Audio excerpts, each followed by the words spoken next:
This is James Merrigan from Small Night Projects, and today on Halloween I'm going to write or read from a text I've been working on for the last week, appropriately about Diane Arbus, who photographed so-called freaks in the 1960s and was criticized by Susan Sontag in the 70s in this article called Freak Show for the London Review of Books.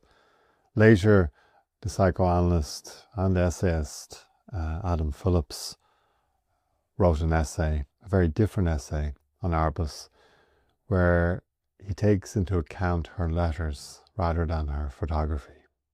So I'm conflating those two readings into this one reading by me, and I hope you enjoy it on this Halloween.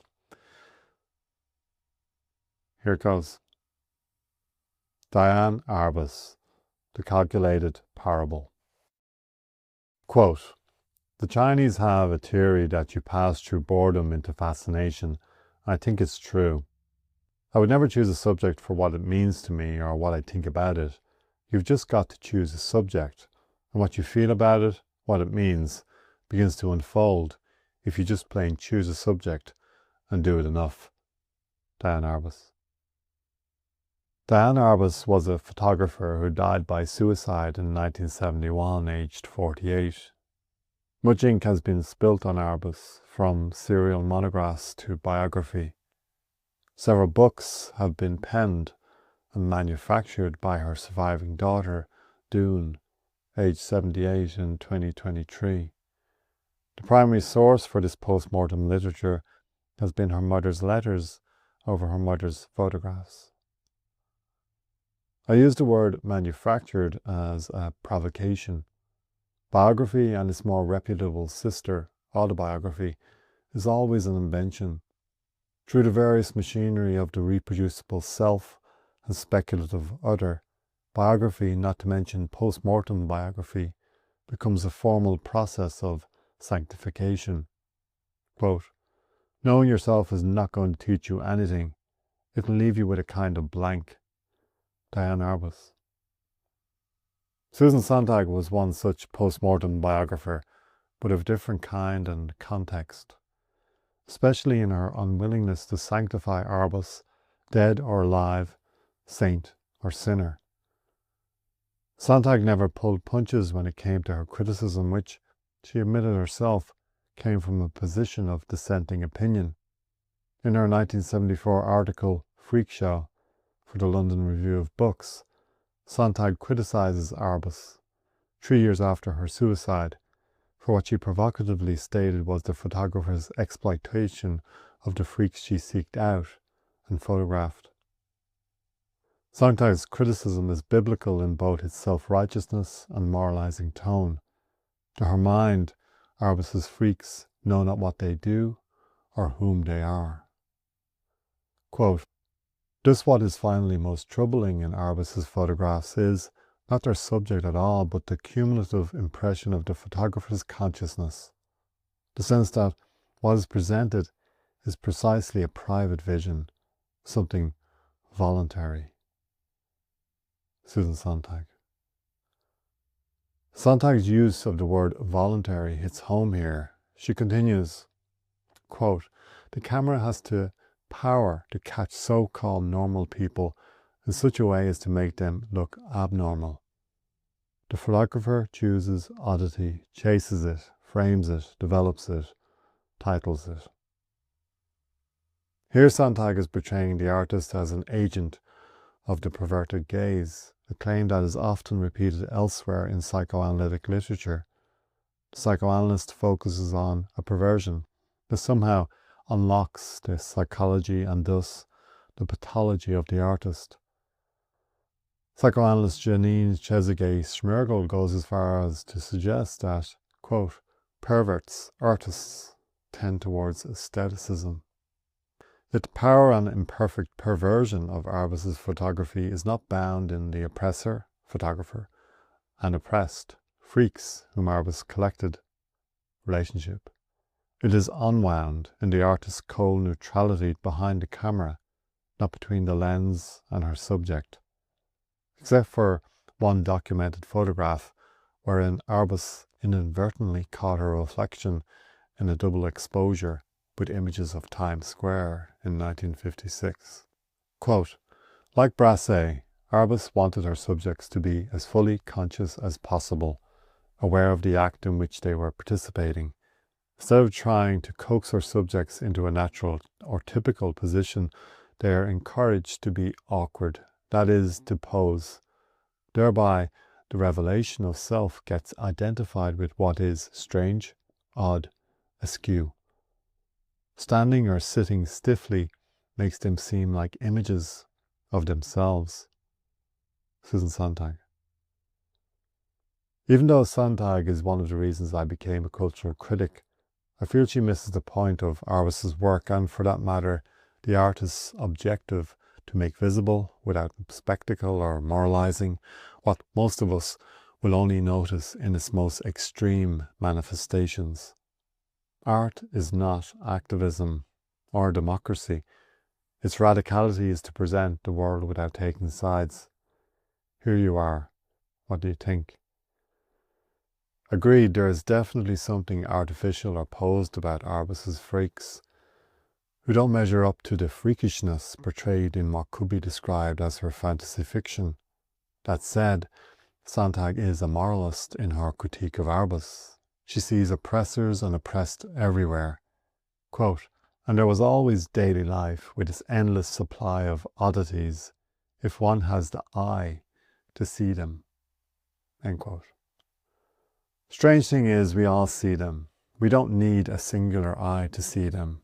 Sontag, in a manner of speaking, is seeking out the aberrant in Arbus the same way Arbus is seeking out the aberrant in society.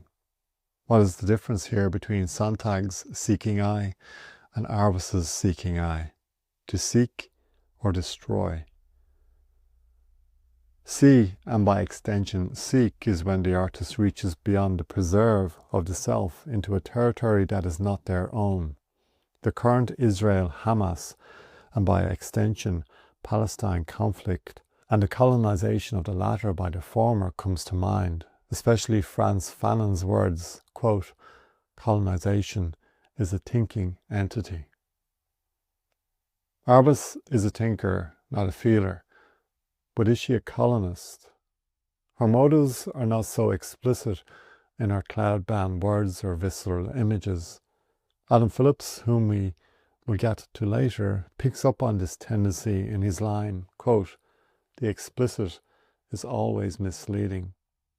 So instead of being explicit, Arbus utilizes the parable, a backhanded way of smoothing over the cracks of this or that way of behaving morally or ethically with metaphor, meaning there is no moral compass to her pen letters and notation, especially photography.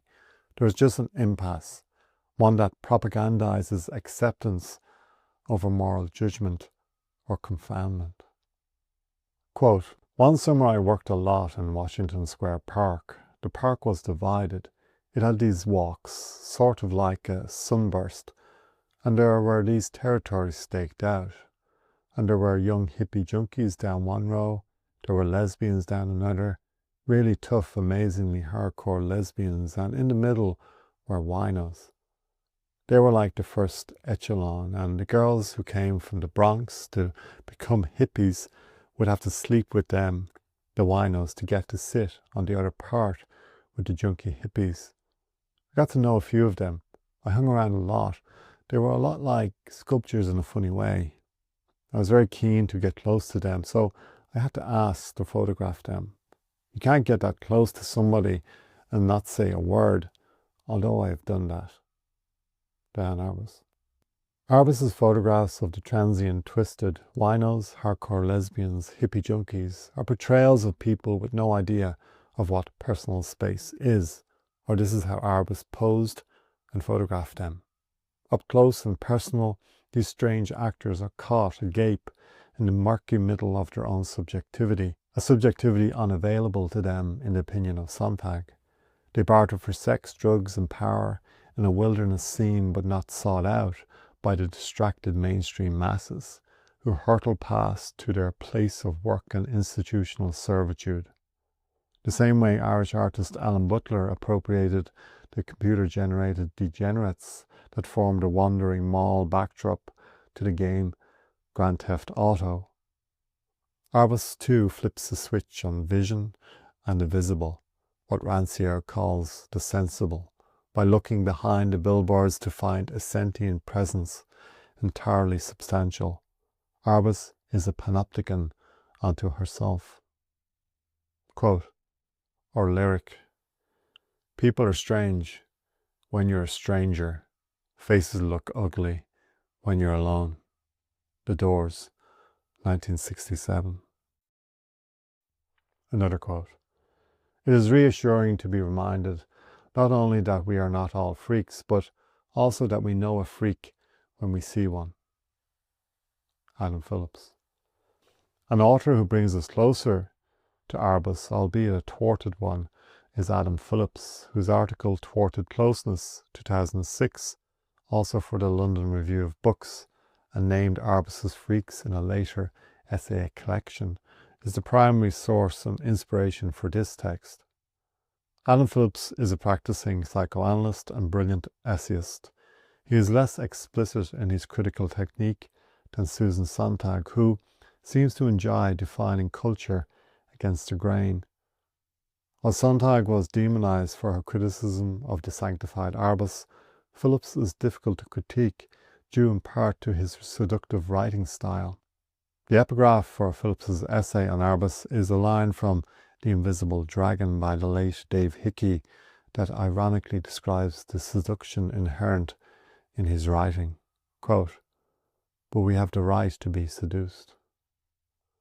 On contemporary art, you will find Phillips's words spread thinly in artist monographs, most memorably in relation to the work of American artist Matthew Barney in essay and interview form. His words even made an appearance in our own Douglas Hyde Gallery, Dublin in 2011 for an Alice Neal exhibition and catalogue. Over the years, I've found myself scavenging for texts that locate Phillips's prose within an art context for the simple reason that it is difficult to find good psychoanalytic writing on art.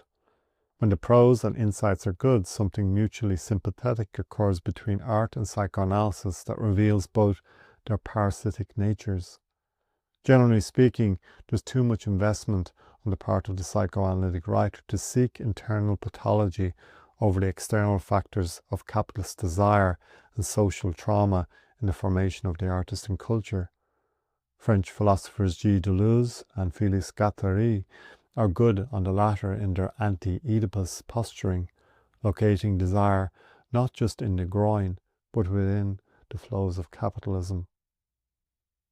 After years of reading and thinking about Phillips's writing, the word calculated came to mind when rereading Arbus's Freaks. Phillips hones in on what Arbus became famous for, the making visible of people who are more visible than most, but whom we make invisible in our antisocial interactions with them and non-acknowledgement. Quote, it was one of the first things I photographed, and it had a kind of terrific excitement for me. I just used to adore them. I still do adore some of them. I don't quite mean they're my best friends, but they made me feel a mixture of shame and awe. There's a quality of legend about freaks, like a person in a fairy tale who stops you and demands that you answer a riddle. Most people go through life dreading they'll have a traumatic experience. Freaks were born with their trauma. They've already passed their test in life. They're aristocrats. Diane Arbus. Washington Square Park, New York was the billboard behind which Arbus found a cast of characters who, on the surface, seemed down and out and ugly by nature or neglect. They are aristocrats, according to Arbus.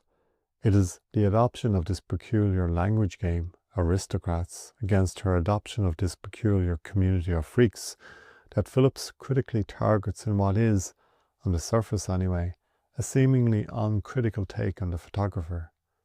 Yet in Phillips' overuse of the qualifier too, before famous, elegant, and eloquent in respect to Arbus's use of words to describe the philosophy behind her subject, that his criticism latently seeps in. Jean Baudrillard did the same thing to Michel Foucault in his essay Forget Foucault, wherein he described the latter's philosophical project as too perfect.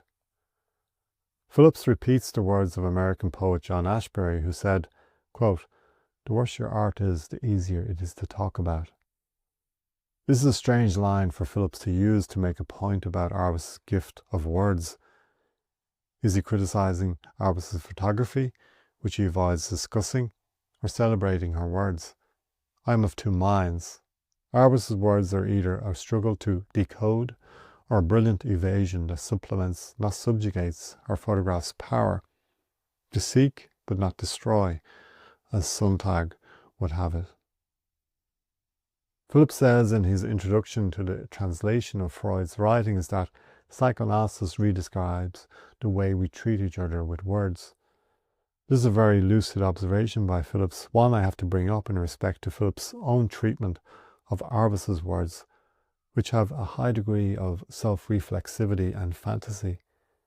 In one sense, or two sentences, we fall between Freud and Jacques Lacan if we think of each respective psychoanalyst as an inverse of the other.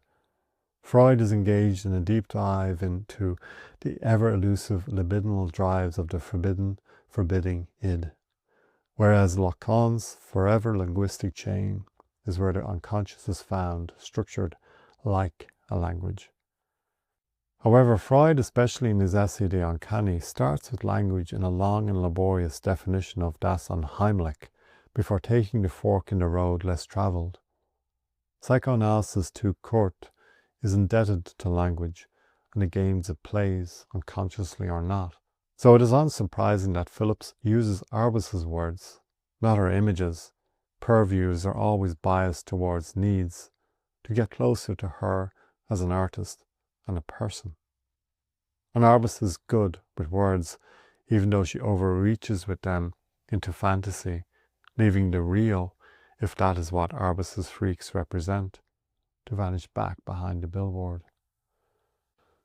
In this sense, Arbus and Phillips are two of a kind. They give and take in one fell swoop. Arbus presents an image of the world that we invariably disavow, the homeless, the weird, the mentally ill or handicapped, all the while disavowing in her words the facility and capacity of the photographic image to capture that world, referring to her photographic project as a secret about a secret. Phillips, who proffers words that burn after reading, is sympathetic to Arbus's articulations, transposing the unconscious onto Arbus's secret about a secret. Quote, "Is there a better definition of the unconscious?" Bottom line, Arbus and Phillips are neutrals. They both land on the territory of epoché, the suspension of belief or withholding of assent. Their work is neither political nor partisan. They don't take sides. For Phillips, although privately political, psychoanalysis has no place in politics. For Arbus, who both adores and abhors her subjects, writes in her diary that she could never be like them. Yet there is something parabolic, hence moralistic, about both their worldviews, how people treat each other up close and at a distance with a bartering system of communication, of words, tit for tat. But in Phillips' words, which always have a sleight of hand in their delivery, the same way Arbus's images of freaks are more than their freakishness can give away, the parable is calculated.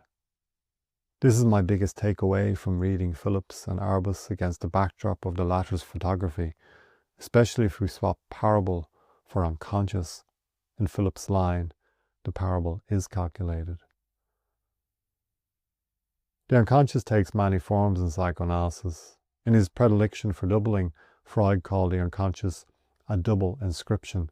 Sometimes the unconscious is conflated with the subterranean subconscious, forming an architectonic hierarchy of sub, un, and consciousness proper, like the basement id, ground floor ego, and penthouse superego.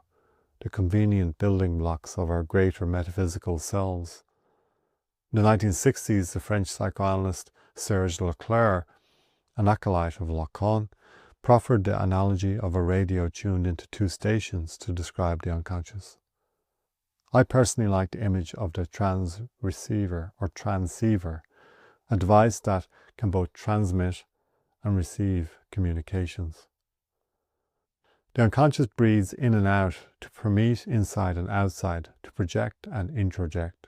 It's not imprisoned, escaping into the light of day in Freudian slips of the tongue and other bodily and verbal gestures, taking us for a joyride now and then when our guard is down. No, it is always there. It is a calculated entity, born upon our desires to give and take with pleasure and unpleasure towards a ground of neutrality, without which we would fall into a delirium of anti and asymmetrical resistance, whether political, sexual, or social. Which leaves me with the apprehension that the unconscious is calculated in its agency over us rather than our perceived part censorship over it. That, like Adam Phillips's and Diane Arbus's words and images, it teases into thinking that we are masters over its secrets, secrets that are ours or not ours, that behind consciousness or the symptoms of our behaviours there resides not the truth, but a split-off entity whose design is better off left secret, for we may not like what we find in its telling. So let's keep it so, secret. Thank you to Lorraine and Althea, who gifted me a beautiful Diane Arbus monograph, a pleasurable and valuable resource for my ongoing reflections on the artist. Happy Halloween.